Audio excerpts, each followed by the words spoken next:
Good morning, everybody. I hope you're doing fantastically well. It is Connor here, and we are back with the rumour mill. I hope you're all going to Crewe tonight. If you're not, no problem, but I can't wait to see more of you tonight. It was absolutely special at the weekend. Do you know what else is special, guys? One Leeds Fan Channel has been nominated at the Football Content Awards. It almost feels like all the hard work, the relationship with you guys, everything is coming to this point where we've actually been nominated for an award. All the hard work, all the graft. So if you wouldn't mind doing me a massive, massive favour, you like my videos, you comment on my videos, you subscribe, you're so loyal, all of you. You're a proper army, honestly. The amount of comments we get, the views we get over here, the engagement, the interaction. If you wouldn't mind doing me a favour, going to the link in the description below under Best New Content Creator. After you've clicked on the link, hit One Leeds Fan Channel.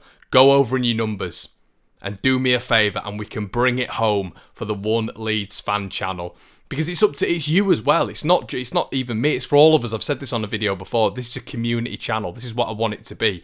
The people I met at the weekend, we sat, we had a beer, we spoke about Leeds, spoke about the channel, and that's what I want this to be. So it's more for you as it is for me. I get nothing from it. You know, I'll probably get like a milk cup trophy, but that's about it. So go over, do us a solid, and let's build this again, and let's try and get it to a new level, because I'm sick of all the Arsenal fans winning it. All the Arsenal fans, all the Man United fans, they don't even turn up. They don't even turn up to the events and they win it. So let's get in there. Let's support Leeds, support One Leeds Fan Channel, and vote for us there if you would, guys. I never ask you for anything else apart from likes, comments, and subscriptions. Make sure you're doing that on the video as well. But let's get into the news. It looks like Everton, the team we drew with at the weekend, the team that, for me, are on Leeds' level. We're in the same pack, aren't we? We're hunting for the same goals, I think.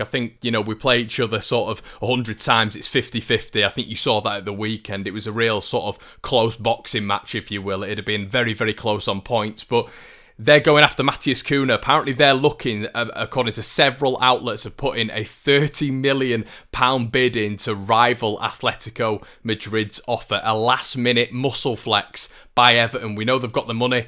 Mashiri in charge. You know, the brands as well there. You know, the whole backroom staff. There's Ken right there as well. The whole backroom staff. It's really well set up at Everton. They're a very well-funded club, but it just seems the strategy for the last 10 years has been all over the place. But there's a lot of money behind that club. A lot of wealthy people. So if they flex their financial muscle and go for Cunha, that'll be really interesting. It would be devastating, to be honest. I don't know if Leeds were ever properly linked to him.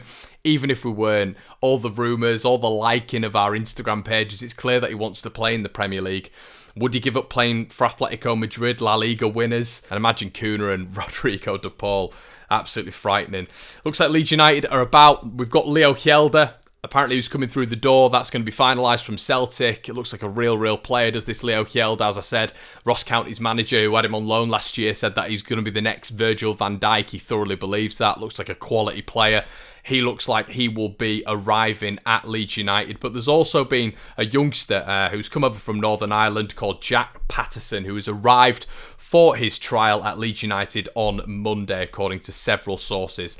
So the record-breaking teen has attracted interest from Manchester United, Chelsea, Everton, West Ham and Rangers. But it looks like at 15 years old, this kid's going to be a real player. He's going to be the youngest player to feature in a competitive match. He's already become the youngest player to feature in a competitive match for Crusaders. And apparently he's part of the Northern Ireland Elite Football Programme, which was also the same programme that Charlie Allen was part of. So that's definitely one to keep an eye on. Once again, the Leeds United youth programme is vibrant and looks like it's building once again. Alan Myers, really reputable sort of, I believe he's sort of Lancashire area journalist who's very, very good, very reputable, does stuff for Everton as well and Liverpool, I think, on the off chance. But it looks like he's announced today that apparently Ian Poveda will be moving to Blackburn on loan. I just don't think he's up to it at the minute. I really don't. Physically, I look at him and I think, I mean, what's he had? He's had proper impactful games, maybe Manchester City, where he tore Mendy apart, which anyone can tear Mendy apart. Let's be right. Mendy at Manchester City is not great at this moment in time. He's getting hounded by Manchester City fans in terms of defensive capacity. And yeah, Poveder's not really hit the dizzy heights for me. When he's come on, he gets really easily knocked off the ball, and that's just because of his stature, his physicality. Not only is it an elite mindset, but the athleticism and the physical prowess of these players in this top division. It's insane. It really is insane. They are specimens, players in this division, and they're on elite programs. The conditioning, the strength and conditioning is beyond belief, the sports science, and they're able to get to these levels. And you look at Ian Poveder in comparison to a lot of these players, a lot of these fullbacks who he's coming up against, and it's men against boys literally in stature. So I just don't know whether or not he'll ever be able to cut it just based on that. Unless you're not Lionel Messi, it's very difficult to be able, when you're that slight, to be able to make it at the top level. There'll be hundreds of examples, Aguero and all this sort of stuff, but I'm talking on our level. It'll be very difficult for him, I think, to make it. And I think when you look at someone like Crescencio Somerville, who looks a little bit more physically imposing, very, very quick, he just looks like he's ahead of him in the pecking order, and I think Poveder knows that. There's been a lot of talk as well about him essentially falling out with Bielsa. It's all rumour, it's all speculative, but the positive about what we did see, about what we've seen with players going on loan to Blackburn, that they have a good programme. Harvey Elliott, Liverpool, started for Liverpool at the weekend, was at loan at Blackburn last year, and he was absolutely fabulous. Will Poveder have the same impact? I'm not 100% sure. Will he start in the Championship for Blackburn week in, week out? Obviously he didn't for Leeds, didn't get that much experience even when we were down there, so we'll have to wait and see. But for me, I just can't ever see Poveder making it at Leeds. He was a bit of a off the cuff chance, wasn't he? He picked Leeds out of, I think there was 3 clubs in for him at that moment in time, very highly sought of. But I remember speaking to a Man City journalist behind the scenes who said there's so many parts of his game where he's not at that level yet, and I don't think we've seen that development even when he's played for the first team for Leeds United, really. We saw I just had to bring this up. I think I saw it yesterday, but Casilla made another mistake. He was playing for Elche. And I don't mean to just take the mick, but it is a little bit funny, isn't it? Because we all think with Leeds fans that it's only Leeds that it happens to, but it's not. Kiko Casilla's made an absolute howler.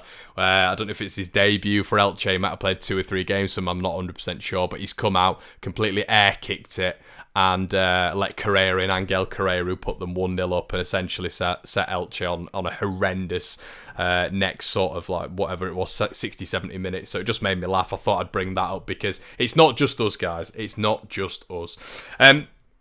Okay, now one that I wanted to talk about and one that I've read up on today.